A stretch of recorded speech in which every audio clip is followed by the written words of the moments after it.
ഇപ്പോൾ cosmetic gynaecology എന്ന് പറയുമ്പോൾ കോസ്മെറ്റിക് വാക്ക് കേൾക്കുമ്പോൾ എല്ലാവർക്കും ഒരു എസ്തെറ്റിക് സങ്കല്പമായിരിക്കും, സൗന്ദര്യ സങ്കല്പം. ഡെഫിനറ്റ്ലി കോസ്മെറ്റിക് ഗൈനക്കോളജിയിൽ എസ്തെറ്റിക് കമ്പോണന്റ് ഉണ്ട്.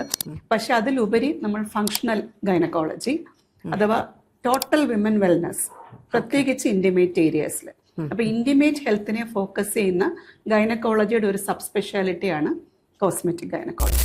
ഓക്കെ, അപ്പൊ ഇതിലെ എല്ലാം ഈ സർജിക്കൽ കാര്യങ്ങളാണോ ഉൾപ്പെടുന്നത്? സർജറി വഴി നമ്മൾ ഈ ഇന്റിമേറ്റ് ഹെൽത്ത് ഇംപ്രൂവ് ചെയ്യുന്നതാണോ അതോ ഈ മെഡിസിൻസ് വഴിയുള്ളതാണോ? അപ്പൊ അത് എന്താണ് മാഡം അപ്പൊ ഇതിൽ ശരിക്കും ചെയ്യുന്നത്? ബേസിക്കലി നോ മെഡിസിൻ അപ്രോച്ച് ആണ്. അതായത് മരുന്നുകളില്ലാതെ എങ്ങനെ ഒരു സ്ത്രീയുടെ, അപ്പൊ അത് ചെറിയ പ്രായത്തിലുള്ള കുട്ടികളാകാം, മധ്യവയസ്കരാകാം, ഡെലിവറി കഴിഞ്ഞവരാകാം, പ്രായഭേദമന്യേ നമുക്ക് ഗൈനക്കോളജിയിൽ ഫങ്ഷണൽ ആയിട്ട് ഇംപ്രൂവ്മെന്റ് കൊടുക്കുക, മരുന്നുകളുടെ ഉപയോഗമില്ലാതെ.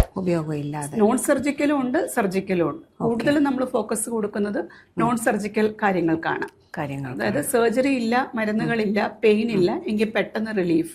OP ബേസ്ഡ് ട്രീറ്റ്മെന്റ്സ് ആണ്, ഡൗൺ ടൈം ഇല്ല. അതാണ് ഇതിന്റെ ഏറ്റവും മികവ്. OP ബേസ്ഡ് ട്രീറ്റ്മെന്റ് ആണ്. പേഷ്യന്റിനെ അഡ്മിറ്റ് ചെയ്യേണ്ട ആവശ്യമില്ല. 20 മുതൽ 40 മിനിറ്റ് വരെ എടുക്കുന്ന ഒരു പ്രക്രിയ. അതിൽ നോൺ സർജിക്കൽ ഓപ്ഷൻസ്. ഇനി സർജിക്കൽ ഓപ്ഷൻസിന്റെ ഒരു കാറ്റഗറി ഉണ്ട്, അത് ആവശ്യമുള്ള വിഭാഗത്തിന്. പക്ഷെ അതിൽ മാക്സിമം 1-2 ദിവസം ഹോസ്പിറ്റൽ സ്റ്റേ വരുള്ളൂ. അത് സർജിക്കൽ ഓപ്ഷൻസ് എടുക്കുന്നവർക്ക്.